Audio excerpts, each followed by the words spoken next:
And I hope my experience is only to let us learn the lessons and we do something. And if not, otherwise submit a regulator to tell us we have to do it, we must do it. But let's make a choice of our life.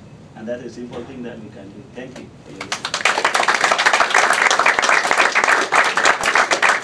Thank you, Gabriel. I always love listening to Gabriel because he gets right to the point. People come to this country for a better life, and this is a very wealthy country, and this industry and this country can deliver decent jobs in this industry, and Gabriel is a great advocate for that.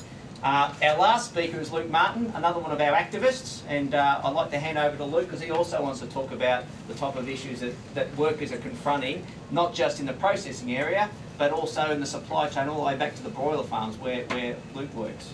There you go, Lukey. Hi, my name is Luke Martin. I work for Broiler Breeders Australia. We supply companies with parent flocks of meat chickens. When I first started working at Broiler Breeders, there was a lot of casualisation. There was also a lot of bullying and belittlement by senior members of staff. This affected morale and was a real problem. I also noticed that there was a lot of other award entitlements that were being overlooked. I started to tackle this by myself by writing a letter to HR and sat down with HR and just pointed out a few things that were being overlooked.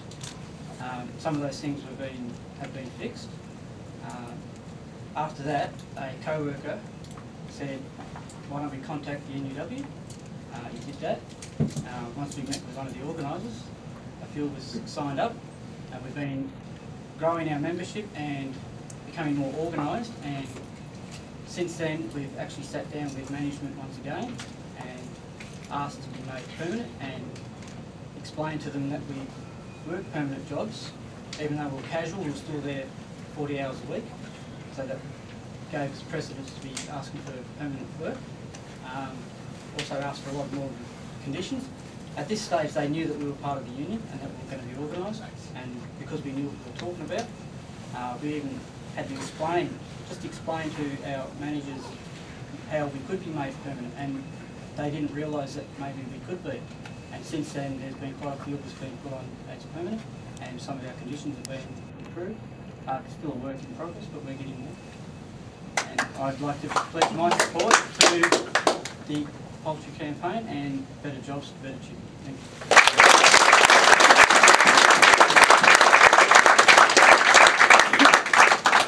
you. And as Luke's emphasised, insecure work is a fundamental problem generally in the industries that our union represents, and many of our fellow union officials here today also have to deal with. But in this industry in particular, insecure work and the contractors' employment model is bad for workers and bad for the quality of the chicken. So that ends the formal part of today. We've got representatives from the media today, and we'd suggest that if they want to follow up and speak to any of our workers, to grab Emma Kerrin, our communications officer. There's Emma there, and we can facilitate those conversations. This is the Melbourne leg of this launch.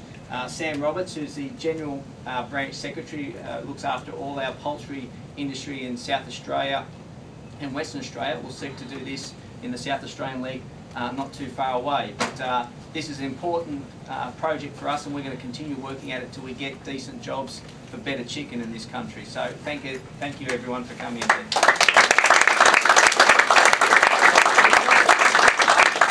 One final thing that as poultry delegates we wanted to do today to finish off the launch, and that is, as a group we're going to pledge to stand for better jobs for better chicken. So let's go. We stand for better jobs for better chicken.